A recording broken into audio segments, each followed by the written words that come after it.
Thank you, Mr. Chairman and Ranking Member Meadows, and to all of you all for being here today. Over the past year, we have met in this room to hold hearings on the census. Unfortunately, due to the aggressive partisan hearings that have dominated our attention, I feel like our duty to conduct oversight over the census has been severely lacking.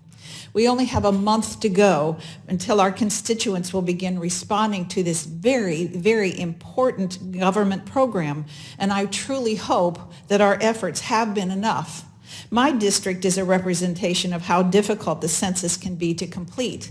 Language is not an issue, but 4 of the 18 counties in my district have 100% of the population living in hard-to-count neighborhoods. I've spent the last year visiting every one of my 18 counties, and I can tell you firsthand how very rural my community is.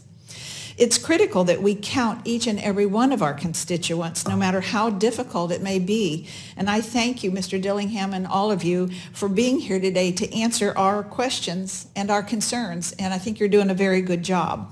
Mr. Dillingham, in rural areas, what is the Census Bureau's plan to target those constituencies that are like mine? Congresswoman, we very much are engaged with trying to reach those rural communities, and we know that West Virginia has some particular challenges, particularly with connectivity is one of the major challenges. Our partnership program is one that is very important, that we have partners all through every state. You have the Complete Count Committee, we have our partners.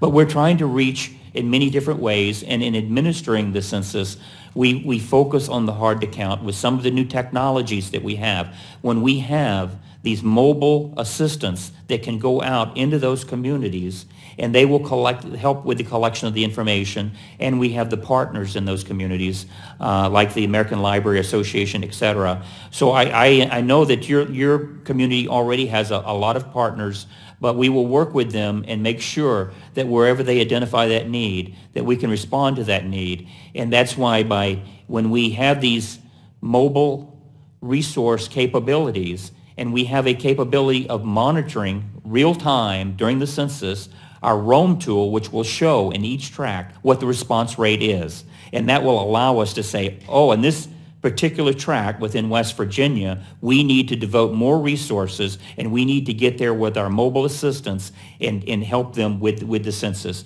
So those are some of the ways, in addition to the communications campaign that we have, where we do by radio, by newsprint, and other ways to reach those populations, as well as the groups. There are many groups in the rural areas that we work with that have agricultural connections, or perhaps in West Virginia with the mining communities and other activities and professions in West Virginia. We will work through those, and that's why business partners are also very important.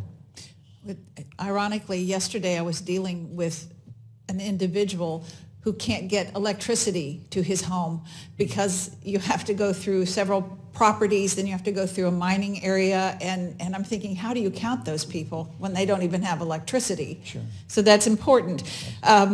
Many of them have low mail-back response rates in 2010. Have you learned from those challenges a strategy for targeting those with the households that have very, very low mail-back? Congresswoman, we do, and maybe our associate director will add some more detail, but we start out particularly looking at the last decennial census, and we identify those low response areas. We also, as was mentioned earlier, we have the American Community Survey that also details for us each year what the response rates are in those communities and what some of the challenges are. So we use that data. We have a data-driven response to reach those hard-to-count people. But let me ask our Associate Director if he has more to add on that.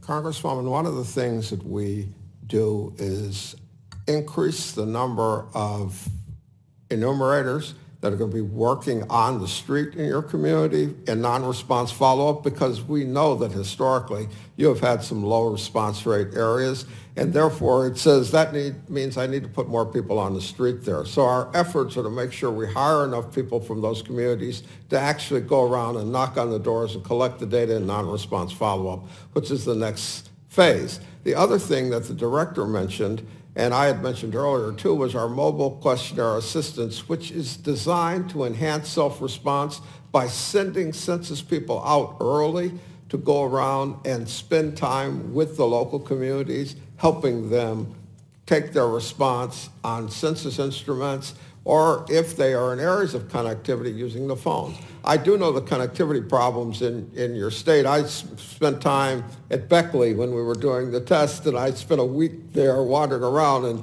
lost connectivity many times. So yes, we are aware of those challenges, and we believe that putting people on the ground directly will counter some of those challenges. I appreciate that. I've run out of time. Thank you.